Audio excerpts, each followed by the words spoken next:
성경 말씀 출애굽기 14장 말씀입니다.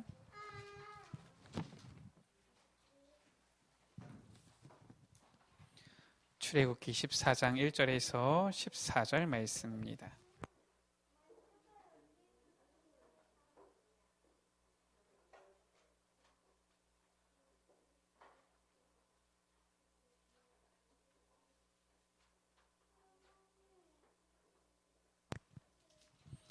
출애굽기 14장 1절에서 14절 말씀, 제가 가진 성경은 구약 성경 102쪽입니다. 출애굽기 14장 1절에서 14절 말씀을 제가 한 절, 우리 여러분들 한 절 한 절씩 교독하십니다. 여호와께서 모세에게 말씀하여 이르시되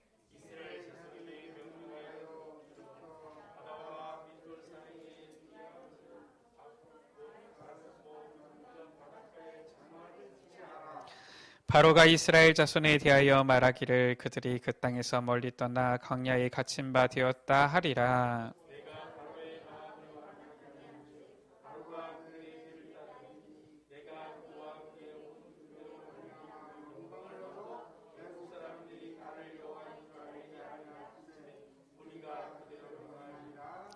그 백성이 도망한 사실이 애굽 왕에게 알려짐에 바로와 그의 신하들이 그 백성에 대하여 마음이 변하여 이르되 우리가 어찌 이같이 하여 이스라엘을 우리를 섬김에서 놓아 보내었는가 하고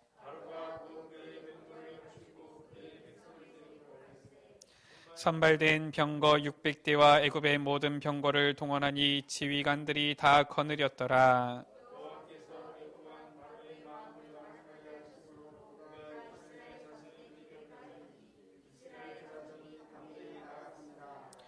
애굽 사람들과 바로의 말들 병거들과 그 마병과 그 군대가 그들의 뒤를 따라 바알스본 맞은편 비하히롯 곁 해변 그들이 장막 친 데에 미치니라.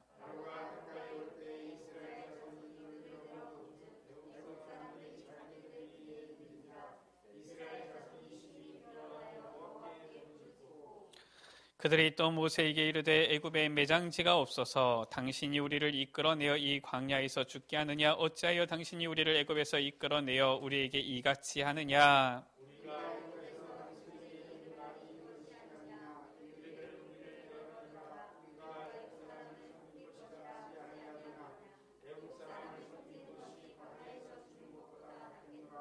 두 절을 같이 읽습니다. 모세가 백성에게 이르되 너희는 두려워하지 말고 가만히 서서 여호와께서 오늘 너희를 위하여 행하시는 구원을 보라.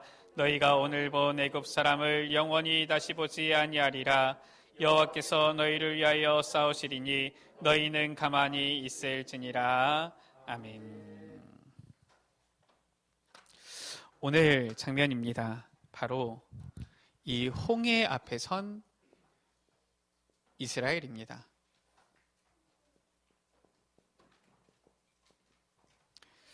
출애굽에서 나온 이스라엘 백성이 지금 홍해 앞에 선 것입니다. 우리가 신앙생활할 때 반드시 기억해야 될 것이 있어요. 무엇이냐면은 언약과 현실입니다. 우리는 언약을 붙잡았는데, 언약을 따라가는데 이 언약을 붙잡고 현실을 봤는데 안 맞다 이렇게 느껴질 수가 있는 겁니다. 분명히 하나님의 이 언약의 말씀과 나의 현실을 비교해 보니까, 나의 현실을 돌아보니까 이게 좀 너무 갭이 있다, 거리감이 있다 이렇게 느껴지는 겁니다. 그런데 실은 이것이 착각이에요. 언약과 현실은 딱 맞게 되어져 있습니다. 정확하게 들어맞게 되어져 있는 거예요. 이것을 우리가 오늘 볼 수 있어야 되겠습니다. 그것이 바로 신앙생활을 잘하는 것이지요. 이스라엘 백성이 지금 출애굽해서 나왔는데 홍해를 만난 겁니다. 홍해를 만나니까 어떤 상황입니까? 누구는 말하는 것이지요. 진퇴양난의 상황이다.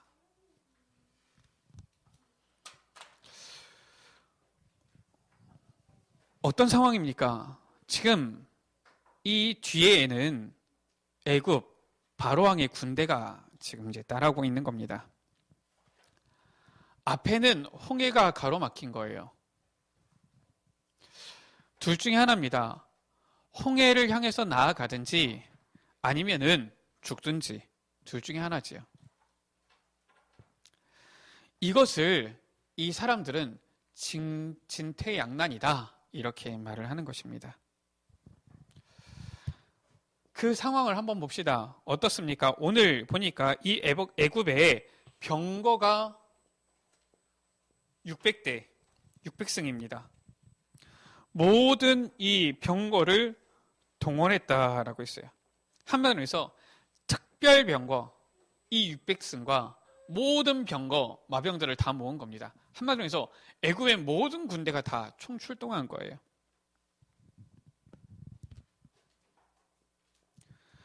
그리고 이스라엘 민족은 어디? 이 홍해 앞에 선 것입니다. 달리 갈 데가 없어요. 나아가면 홍해고요. 뒤돌아서면은 이 바로왕의 군대입니다. 어디 뭐 피할 데가 없는 거예요. 그래서 야, 진퇴양난이다 이렇게 하는 거지요. 그런데 이게 잘못된 거예요. 우리에게는 진퇴양난이 없습니다. 야, 진퇴양난의 상황이다. 이런 신앙 빨리 버려야 되는 거예요. 지금 이 상황이 되어지니까 어떻습니까? 모습이에요. 하나님의 말씀은 다 사라져버린 겁니다. 그리고 무엇만 남았느냐? 바로 사람의 소리만 딱 남은 거예요. 이 사람의 소리가 무엇입니까? 두려움의 소리지요. 원망의 소리입니다. 그리고 여론몰이하는 소리예요.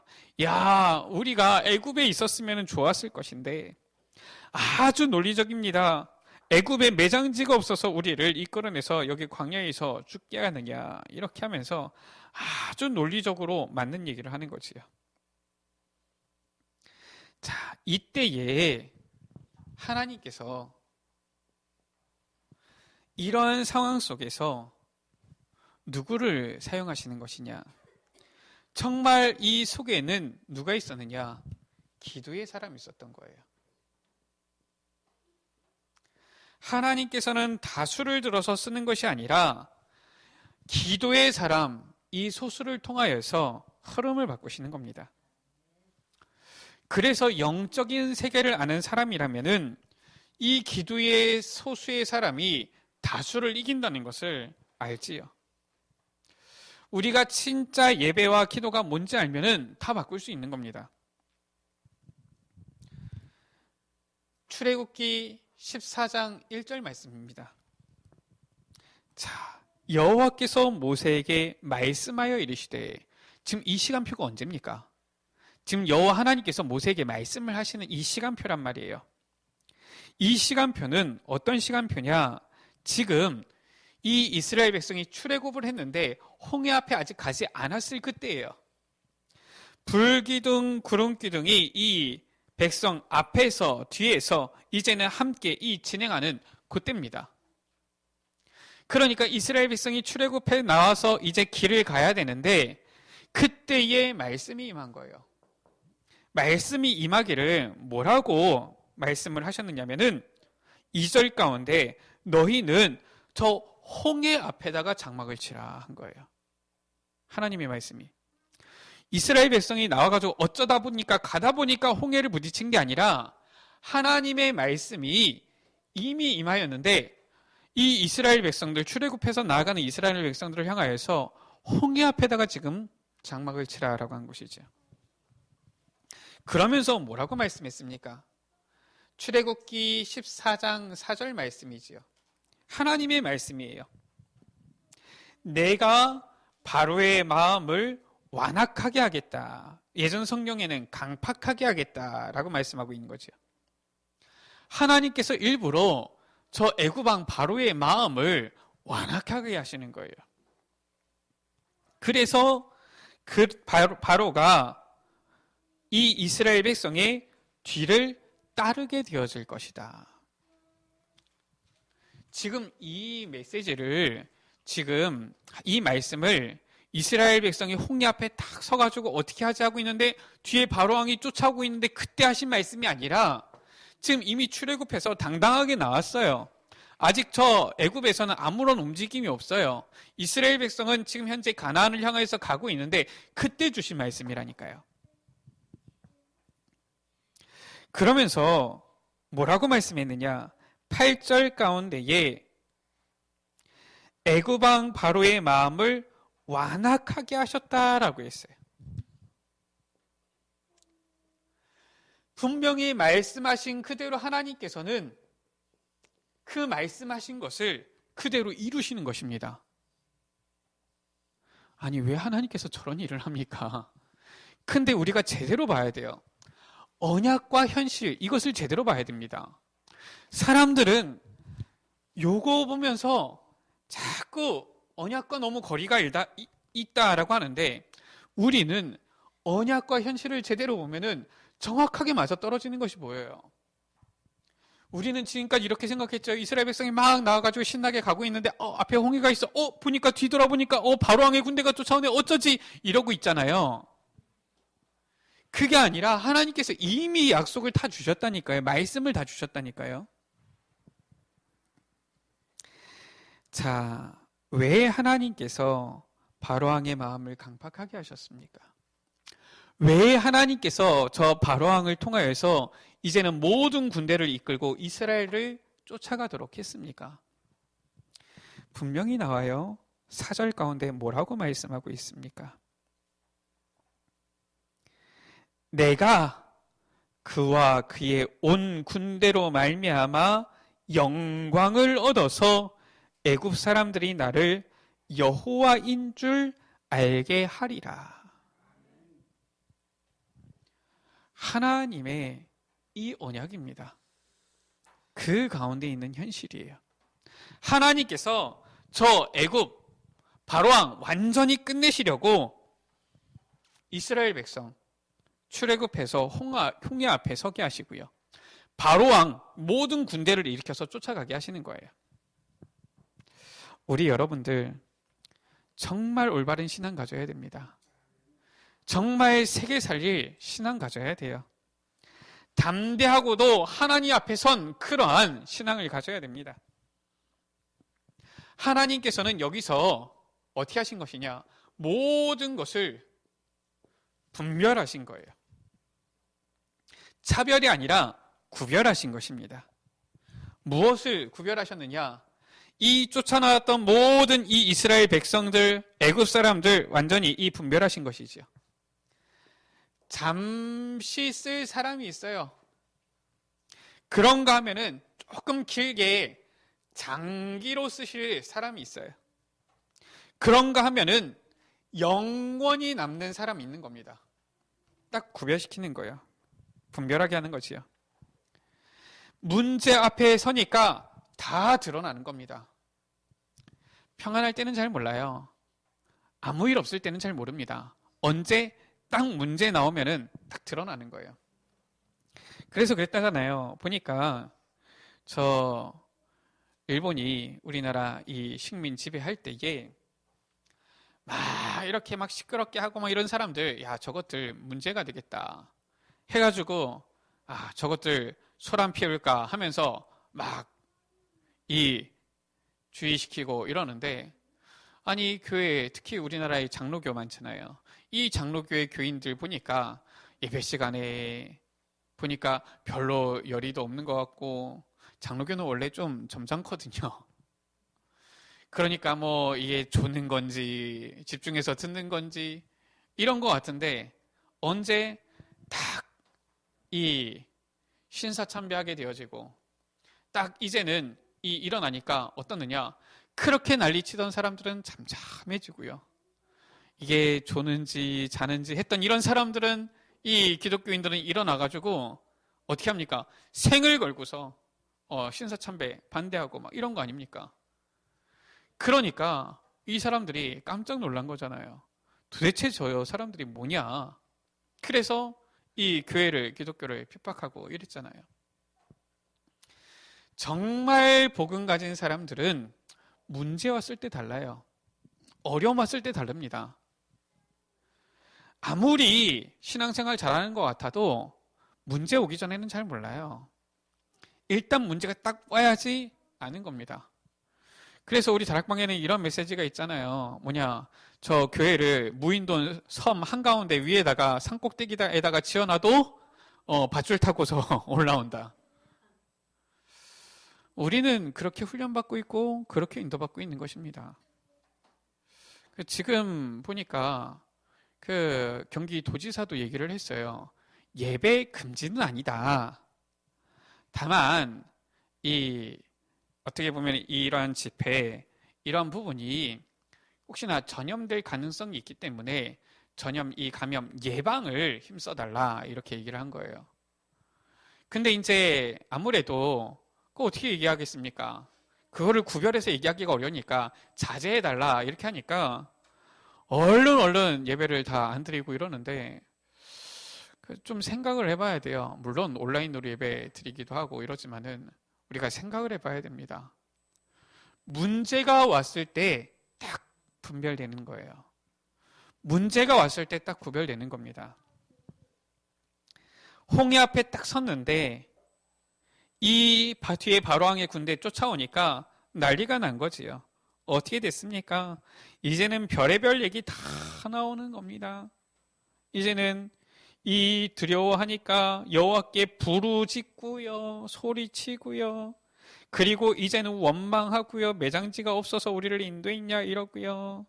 자, 12절 가운데 보니까 애굽에서 우리가 당신에게 이런 말이 이것이 아니냐, 우리를 그냥 내버려 두지, 우리가 애굽 사람을 섬길 것이라고 하지 아니했냐, 광야에서 죽는 것보다 애굽 사람을 섬기는 게 낫지 않냐 이러면서 별의별 얘기 다 나오는 겁니다. 원래 문제가 딱 터져보면은 알아요. 이 사람이 참 신앙인지 아니면은 모양, 형식만 가지고 있는 사람이었는지 딱 드러나는 겁니다. 이때에 우리는 어떻습니까? 홍해 앞에 서도 상관없다, 괜찮다, 이 신앙 가져야 돼요. 왜 그렇습니까? 자, 절대 불가능 앞에 서는 것 같은데 우리는 그 절대 불가능 앞에도 설 수 있는 이 신앙을 가져야 된단 말이에요. 왜 그렇습니까? 요게 있기 때문에 그래요. 오늘 우리 14장 4절 가운데 보니까 무리가 그대로 행하니라 라고 했어요. 지금 이것은 무엇입니까? 지금 하나님께서 주신 이 언약을 이스라엘 백성이 다 들었다는 말이 되는 겁니다. 지금 막 부르짖고 두려워하고 원망하고 아주 그냥 막 우리를 내버려 두라 했던 이 사람들조차도 다 들었다는 말이 돼요. 그걸 언제? 홍해 앞에 서기 이전에, 바로왕의 군대가 쫓아오기 이전에 다 들었다라는 것, 그런 말이 되는 거예요. 그런데 문제가 딱 왔을 때는 어떻습니까? 하나님의 말씀 온데간데 없어요. 싹 다 잊어버리는 거 있지요. 그때 누구? 하나님의 말씀을 딱 붙잡는, 언약 붙잡은 이 기도의 사람, 요 한 사람을 통하여서 하나님께서는 하나님의 역사 이루시는 거예요. 자, 우리 여러분들 첫 번째입니다. 반드시 우리가 이 언약과 현실 속에서 이제는 언약과 현실이 우리의 삶 가운데 맞아 들어가는 그런 증거 있는 삶을 누려야 될 텐데 어떻게 해야 되느냐? 현실 앞에 속지 않으면 됩니다. 현실 눈앞에 보이는 것, 속이는 것들이에요. 지금도 사탄은 속임수로 미혹시키는 것입니다. 우리가 반드시 알아야 되는 것은 왜 이런 문제가 옵니까? 왜 이런 어려움이 옵니까? 어떻게 해서 이런 일이 벌어졌습니까? 어떻게 해서 이런 사건이 납니까? 전부 다 하나님의 손에 있다는 거예요. 하나님께서 허락하지 아니하시면 안 되는 겁니다. 하나님의 절대 주권이에요. 그거 믿어야 됩니다. 저는 역사 이런 거 좀 좋아하거든요. 우리나라의 역사 늘 항상 침략당한 거 아닙니까? 저는 일본을 그렇게 별로 좋아하지 않습니다. 물론 일본도 품어야 되는데 거기도 복음 들어야 되는 민족이니까요. 근데 별로 이렇게 안 품어지더라고요. 왜냐, 우리나라하고 워낙 좀 쌓인 게 있잖아요. 그 역사를 좀 살펴보니까 뭐 지금부터 거의 한 이제 뭐 400년 전이죠. 임진왜란 있지 않았습니까? 그때 우리나라 사람 정확하게 통계가 안 나와요. 4명 중에 3명, 많게는 5명 중에 4명이 죽었어요. 임진왜란 때. 무슨 말인지 잘 느낌이 안 오십니까? 보통 우리가 임진왜란 하면 임진왜란이 있었다. 그때 이순신 장군 뭐 이러는 거죠. 선조왕 때 뭐 이런 얘기를 하는 건데, 그 당시 때에 4명 중에 3명 이상이 죽었다니까요. 분명한 것은 4명 중에 3명 그 이상이라는 거예요. 얼만큼 되는지 통계가 안 나와요. 워낙 많이 죽어가지고. 지금도 일본에 보면은 귀무덤이라는 게 있어요. 뭐냐면은 임진왜란 때에 이 일본의 이 군인들, 이 장수들이지요. 한마디로 누가 많이 저 조선 사람을 죽냐 이렇게 내기를 하는 겁니다. 근데 얼마나 죽였는지 어떻게 알아요? 내가 이만큼 죽였다, 내가 이만큼 죽였다. 어떻게 합니까? 그래서 증거를 수집한 거예요. 사람을 딱 죽이면 어떻게 하느냐? 귀를 잘라요. 코를 베어요. 그래가지고 그거를 모아가지고 이제 하는 겁니다. 그래가지고 나는 이만큼 죽였다, 나는 이만큼 죽였다, 이런 거예요. 그래서 저 일본으로 돌아가가지고는 이거를 뭐 그냥 버립니까? 한마디에서 야, 내가 이만큼 많이 죽였으니까 야, 내가 대단한 사람이야 해가지고 이거를 이제 두고서 무덤을 만든 겁니다. 돌을 이렇게 대충 쌓아가지고 뭐 잘 쌓은 것도 아니에요. 돌로 그냥 대충 쌓아가지고 딱 무덤 만들어가지고 귀무덤 한 겁니다. 한 귀무덤에 수만 명, 수십만 명의 이 잘린 귀무덤이 들어가 있는 거예요. 어마어마한 겁니다. 그렇게 많이 죽인 거예요.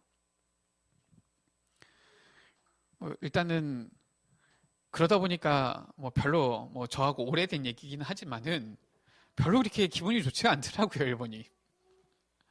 그리고 또 한 이제 100년 전 아닙니까? 저 일제 식민지배 당한 거 아닙니까? 그때 얼마나 많은 실은 이 어려움을 당했습니까? 뭐 우리가 뭐 지금까지도 보면은 뭐 이렇게 그 수요일마다 이렇게 하시는 할머니들이 있지만은 보니까 이 천연대에 끌려가가지고 성노리개가 되어지기도 하고요. 남자들 같은 경우는 끌려가가지고 총알바지가 되고 강제에 노역하기도 하고요. 저는 실은 예전에는 잘 몰랐는데 뭐 하여튼간 시간이 이제 지나다 보니까 조금씩 더 알게 되어졌는데, 저 일본에 원자폭탄이 떨어졌잖아요. 핵폭탄이 떨어진 거 아닙니까? 이 핵폭탄 떨어지면은 거기에는 아무것도 잘할 수가 없습니다. 왜냐? 방사능이 너무 심해서요. 그런데 그 당시 때 이 핵폭탄이 뭔지 사람들이 잘 몰랐던 거예요. 그리고 알았어도 실은 얼마나 이게 위험한지를 잘 모르는 겁니다. 그 나가사키에 이 원자폭탄이 떨어졌는데 이 떨어진 이 지역을 다시 재건을 해야 되잖아요. 복구를 해야 되잖아요. 요즘 같으면 어떻게 하겠습니까? 딱 쳐놓고서 봉쇄하겠지요. 근데 여기를 재건해야 되니까 어떻게 했느냐? 당시에 조선에서 이제 한마디에서 우리 대한제국에서 끌려간 이런 젊은 이런 남자들, 노동자들을 거기에 재건하는데 투입한 거예요. 자기 일본 사람들은 투입 안 하고. 한번 그 사람들이 어떻게 됐는지도 역사에 제대로 남아있지도 않아요. 제대로 살았겠습니까? 이 방사능에 피폭당해가지고 엄청 고생을 했겠지요. 제 마음속에 야, 왜 이런 일이 일어났냐. 그래, 임진왜란은 그렇다 치고 저 19세기 말 1980년대 후반부터는 선교사님들이 들어와서 복음을 전했잖아요. 예수 믿는 사람들이 생겼잖아요. 아니, 이제 복음이 들어오고 기독교인들이 일어나는데 왜 이런 일제 식민지배 이런 일이 일어났느냐. 이해가 안 되는 거 있죠. 아니, 전혀 복음 못 들었던 민족이 복음 들었어요. 우리가 만약에 하나님이라고 합시다. 복음 전혀 안 들은 사람이 이제 막 복음을 듣고 이게 복음인가 막 이렇게 하면 어떻습니까? 너무 기쁘잖아요. 행복하잖아요. 그 고개 끄덕이시는 분들은 이 세 가족 하면서 내가 복음 전하고 전도한 이 세 가족이 있는 걸 아시는 분들이죠. 체험하신 분들이죠. 아니, 내가 복음 전했는데 이 사람이 복음 듣고서 교회에 처음 오고 같이 이렇게 성경을 찾으려고 하는데 성경을 잘 못 찾아요. 성경이 어디 있는지 어떻게 합니까? 찬양도 잘 못 찾아요. 겨우 따라고 합니다. 근데 그게 너무 귀해 보이잖아요. 기쁘잖아요. 안 그렇습니까?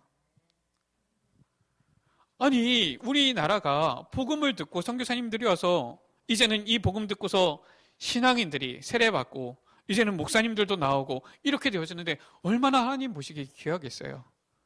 그런데 딱 36년 일제 식민지배 당한 거 아닙니까? 이해가 안 되는 거 있죠. 왜 이런 일이 일어났을까? 정말 이 조선이 이 대한제국이 힘을 다해가지고 일어나가지고 이 일본을 막았으면은 좋았을 텐데 그게 우리 생각인 거예요. 당시에 이 대한제국 조선이지요. 식민지배 당해야 되는 겁니다.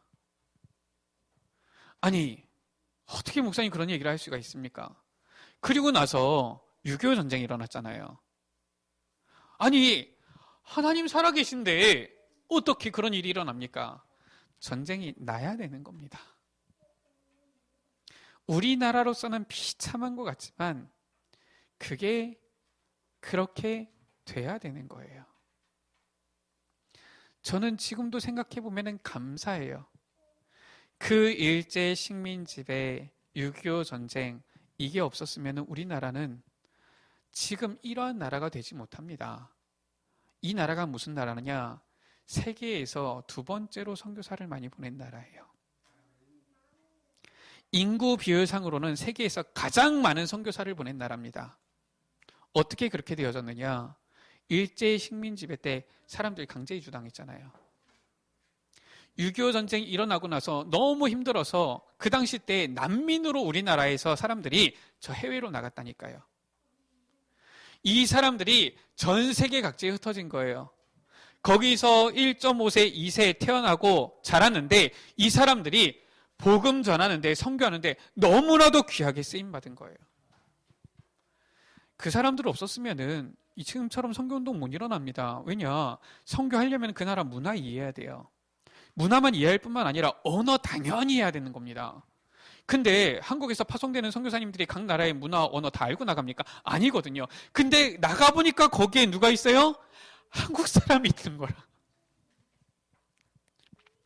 우리가 지금 이 다락방에 보면은 지금 에스더 사모님만큼 이렇게 통역 잘하는 사람 전 세계에 이렇게 많지가 않습니다.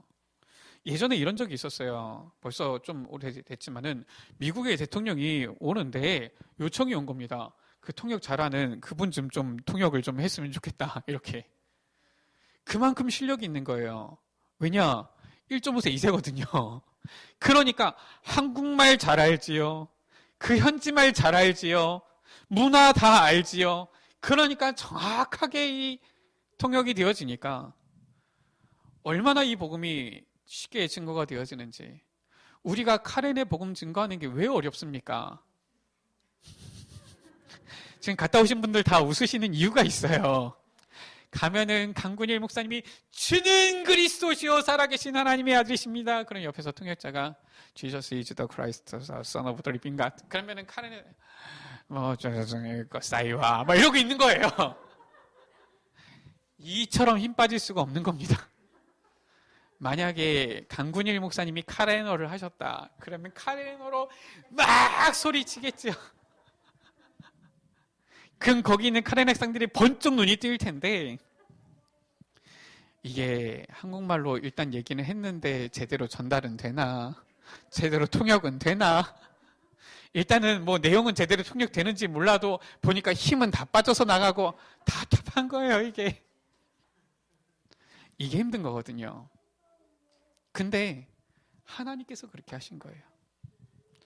저는 그걸 보면서 저 카렌 민족이 야, 저렇게 난민 되어진 게 불쌍하다 이게 아니라 하나님께서 하시는 일이구나, 이게 보여지는 거예요. 우리가 알아야 됩니다. 문제가 있습니까? 심각합니까? 어려움이 왔습니까? 하나님을 믿어야 돼요. 현실에 속지 마세요. 하나님께서 하시는 일입니다. 한 나라의 지도자를 누가 세웁니까? 하나님께서 세우시는 거예요. 이 시대의 흐름, 결국은 하나님께서 바꾸실 수도 있는데 왜 이런 흐름이 흘러갑니까? 하나님께서 하시는 것입니다. 그걸 알아야 돼요. 왜 그러면 하나님께서 저 바로왕의 마음을 강팍하게 하셨느냐? 아까 전에 말씀드렸지요. 출애굽기 14장 4절 가운데 하나님께서는 반드시 이유가 있어요. 애굽 사람이 저 바로왕이 무엇이냐? 나를 여호와인 줄 알게 하리라. 이 세상에 온 천지 만물의 창조주 이 하나님은 여호와 하나님 한 분밖에 없는 거예요. 참신은 여호와 하나님 한 분밖에 없는 것입니다. 그래서 하나님께서는 말씀이 나와 있죠. 뭐라고 했습니까? 내가 그와 그의 온 군대로 말미암아 영광을 얻어라고 했어요. 하나님은 절대로 그의 영광을 빼앗기시는 분이 아니시다라는 거예요. 하나님께서 영광을 얻기 위하여서 저 바로왕의 마음을 완악하게 하셨다라는 겁니다. 우리 여러분들 믿습니까? 이걸 아셔야 돼요. 이스라엘 민족이 저 바벨론의 포로가 되어진 겁니다. 예레미야 선지자가 뭐라고 했습니까? 이스라엘 백성들아 제발 깨어라. 너희들이 회개하면 하나님께서 이 바벨론 나라를 막아주실 것이다. 그렇게 안 했어요. 뭐라고 했습니까? 예레미야가 야, 바벨론이 와서 이 이스라엘, 예루살렘, 유다 망하게 되어질 것이다. 아니, 아직 안 망했는데 왕이 들으니까 그 나라를 사랑하는, 아주 이 나라를 사랑하는 이런 사람들이 들으니까 얼마나 기분 나쁘고 괘씸합니까? 그러면서 거기다가 한술 더 떠서 저 바벨론이 오면은 싸우지 말고 문을 열어서 그들을 맞아들여라, 이렇게 예언을 하는 겁니다.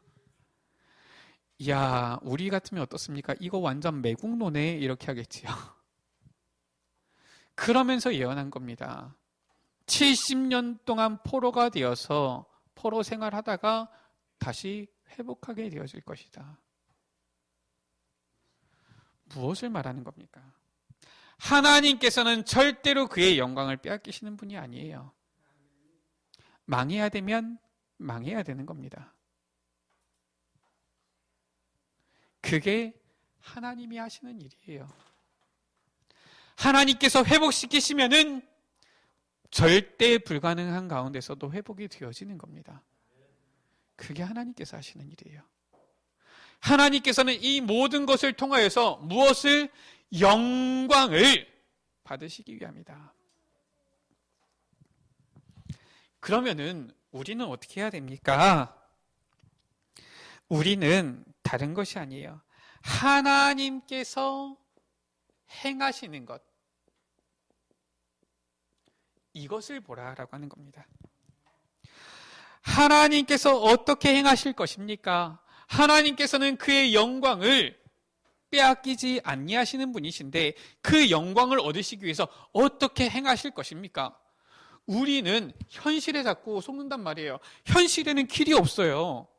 저 홍해가 앞에 있는데 뒤에 바로왕의 군대가 쫓아오는데 어떻게 하나님께서는 영광을 얻으시겠습니까? 우리는 도무지 계산이 안 나오는 겁니다.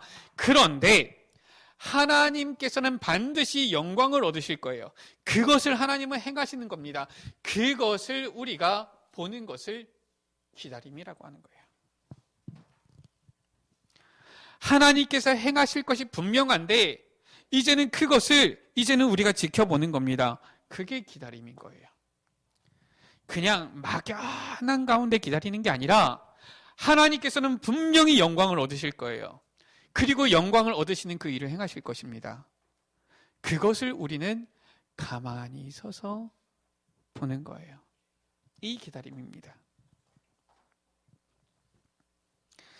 분명히 하나님께서 행하실 것을 믿기 때문에, 또 그것을 알기 때문에 이 기다림은 무엇이 되느냐? 누림이 되어지는 것이죠. 뭐라고 말씀했습니까? 13절 가운데 너희는 두려워하지 말고 가만히 서서 여호와께서 오늘 너희를 위하여 행하시는 구원을 보라 라고 했어요. 하나님은 지금도 구원 사역을 이루고 성취시키시는 하나님이세요. 그러면서 뭐라고 말씀했습니까? 너희가 오늘 본 애굽 사람을 영원히 다시 보지 못할 것이다 라고 했어요. 우리의 원수를 완전히 깨뜨리시고 박살내시는 그 하나님이시지요. 그러면서 14절 가운데 뭐라고 했습니까? 여호와께서 너희를 위하여 싸우시리니 너희는 가만히 있을지니라. 지금도 하나님께서는 우리를 위하여 일하신다라는 거예요. 얼마나 감사합니까? 감사합니까? 하나님께서 행하시는 그 영광을 얻으시는 일이 우리를 위하여 행하신단 말이에요. 그 가운데 있는 우리입니다. 그러니까 우리는 하나님은 영광 받으시고 우리는 고난 핍박 받겠습니다. 그 찬양 가운데 보면은 골골짝 핑들에도 이러면서 푸른 바다 나서니 뭐 결단은 맞는데 하나님께서 행하시는 일은 그렇지 않아요. 하나님께서 너는 멸시 천대를 받아라. 하나님은 나는 영광만 받겠다. 하나님께서는 그런 분이 아니세요. 하나님은 반드시 영광을 받으시는 분인데 우리를 이끌어서 함께 영광을 누리도록 우리를 위하여서 그 일을 행하시는 분이시라니까요.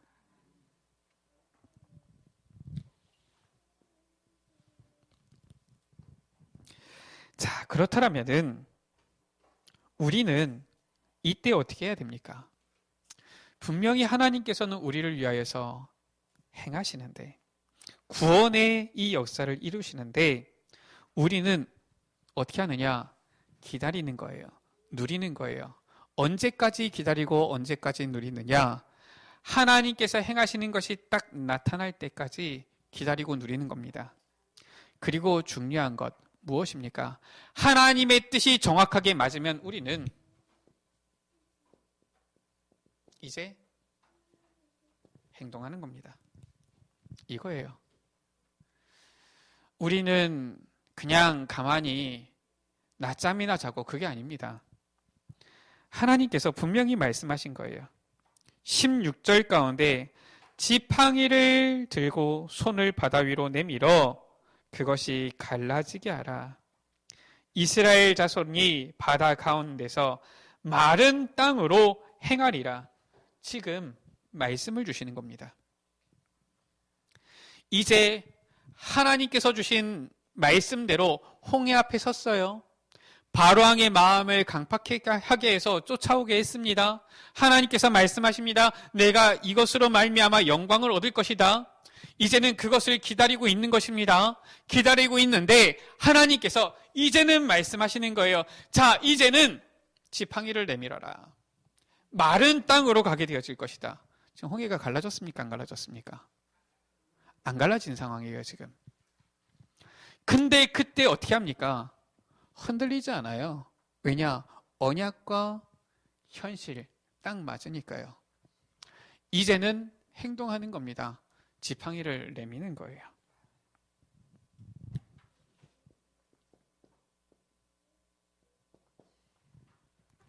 그 전까지는 기다리고 있었지만은, 그 전까지는 하나님께서 행할 일을 기다리면서 누리고 있었지만은, 이제는 이 하나님의 뜻이 딱 맞아 떨어지니까 이제는 본격적으로 이제는 행동하는 것입니다.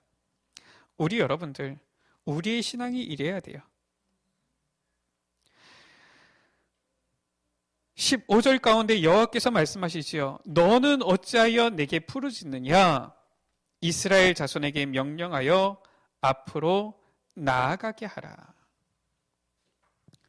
우리가 지금 다른 것 할 필요 없다니까요. 우리가 언제까지 기도합니까?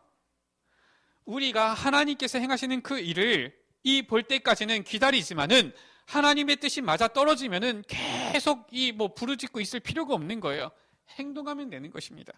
앞으로 나아가게 하라. 지팡이를 내밀어서 이제는 바다 가운데서 마른 땅으로 행하게 되어질 것이다.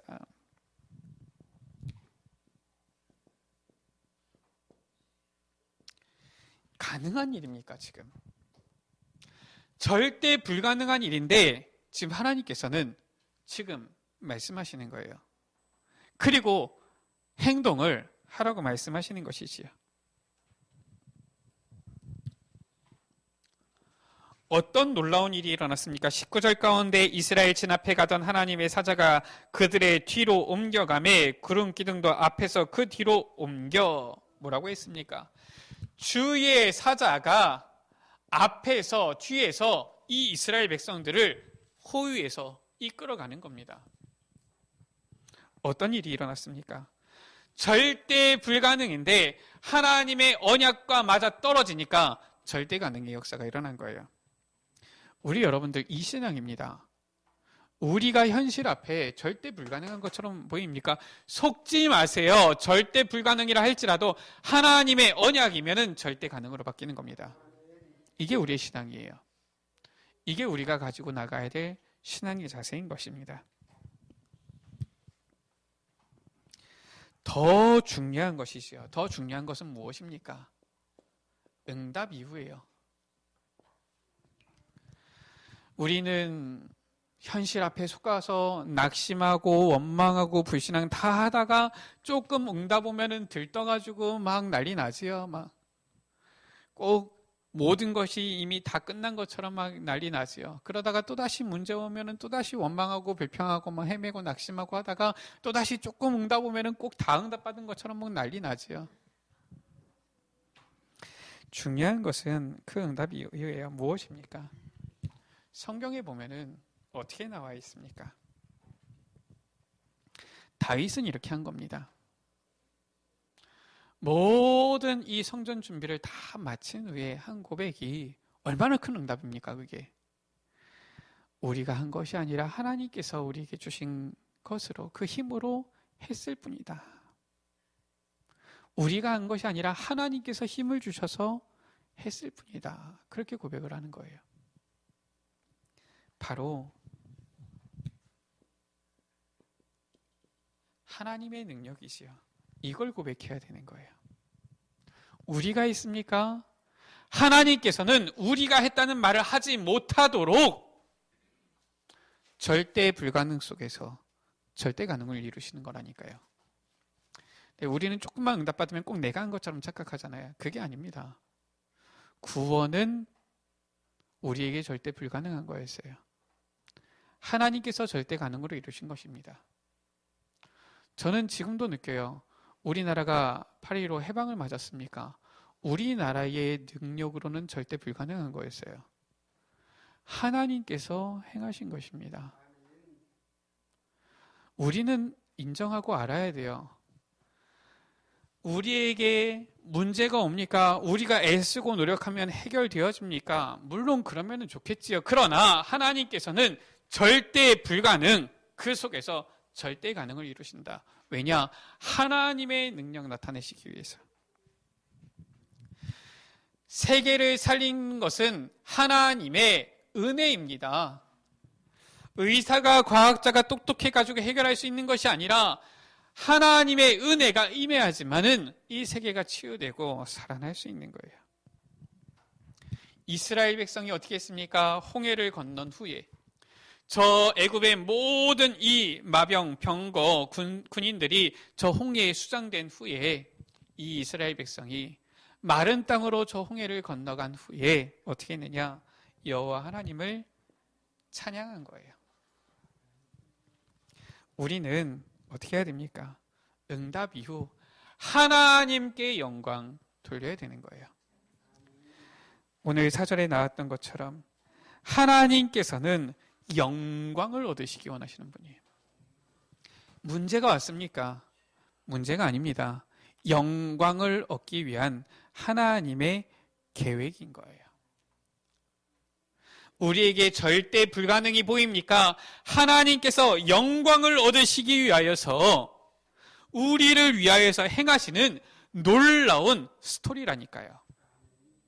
각본인 거예요. 우리 여러분들, 저는 영화를 좋아하거든요. 특히나 액션 영화 좋아합니다. 액션 영화에 항상 공통적인 특징이 있지요. 무엇입니까? 주인공은 죽지 않아요. 저 악한 악당 같은 경우는 총 한 발만 쏘면 그냥 바로 맞아 죽고 이러는데, 주인공은 아무리 총알이 비 오듯이 떨어지고 폭탄이 떨어지고 때로는 총알을 맞고 해도 안 죽어요. 무슨 말인지 이해가십니까? 하나님께서는 그의 영광을 위하여서, 우리를 위하여서 그러한 딱 각본, 대본을 짜가지고 움직이신다니까요. 그러니까 제발 현실에 속지 마세요. 하나님께서는 오히려 이 문제 속에서 하나님의 놀라운 능력을, 역사를 나타내시는 줄 믿습니다. 이 하나님의 놀라운 역사 누리는, 체험하는 우리 여러분들, 우리 에베네셀 가족들 되시기를 주 이름으로 축복합니다. 우리 이 시간 같이 기도합니다. 하나님, 홍해 앞에 선 이스라엘과 같이 우리 앞에 문제가 왔을 때에도 흔들리지 않게 하여 주시며, 현실 앞에 속지 않게 하여 주시고, 저 절대 불가능 앞에 낙심하지 않게 하여 주시사, 오직 하나님의 언약을 붙잡고 언약과 현실이 맞아지게 되어지는 이 언약 속에서 이제는 우리의 삶이 이제는 누려지게 되어지는, 이제는 이 언약으로 말미암아 이제는 우리의 현실의 삶 가운데 하나님의 언약이 성취되게 되어지는 그러한 역사 속에 있는 우리의 삶이 되어지도록 주님께서 은혜 베풀어 주옵소서. 우리 시간 다 같이 주여 한번 부르갑심으로 기도합니다. 주여! 아버지 하나님 감사합니다. 홍해 앞에 선 이스라엘을 봅니다. 아버지 하나님, 하나님께서는 정말로 이 놀라운 각본을, 정말로 놀라운 이 대본을 아버지 이미 짜시고, 아버지 하나님, 이 이스라엘 백성을 저 홍해 앞으로 몰아가셨는데, 하나님께서는 이 영광을 받으시기 위하여서 정말로 저 이스라엘 아버지 사람들을 아버지 이끌어 가실 때에 저 애굽의 바로왕과 그 군대들을 통하여서 영광을 받으시고, 아버지 애굽 사람들에게 여호와가 아버지 정말로 아버지 여호와인 줄 알게 하리라 아버지 하신 그 계획 때문에 이스라엘을 홍해 앞에 서게 하셨는데, 아버지 하나님, 우리도 아버지 이 문제 앞에서 흔들리지 않게 하여 주옵소서. 현실 가운데 속지 않게 하여 주옵소서.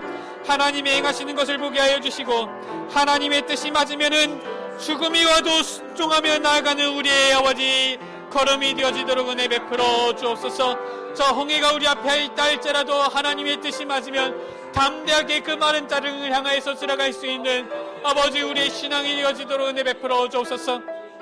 주여, 우리 에베네셀 교회를 축복하여 주시사 오히려 문제가 하나님의 그 놀라운 능력과 역사를 체험하는 시간표임을 알게 하여 주시고, 오히려 아버지 하나님의 그 놀라운 역사 속으로 들어감으로 말미암아 예수님께서 아버지 그리스도 되심을, 여호와께서 하나님 되심을 아버지 체험하고 누리는 증인들이 되어지게 하여 주옵소서. 주여, 저들의 걸음이 정말로 하나님께서 보실 때에, 하나님께서 날아보실 때에 믿음으로 서는 자, 정말로 아버지 믿음으로 나아가는 자들 되게 하여 주시고, 정말로 이 영적인 것을 알고 아버지 정말로 이 영적인 비밀을 가지고 나아가는 증인들이 되어지도록 주님 축복하여 주옵소서.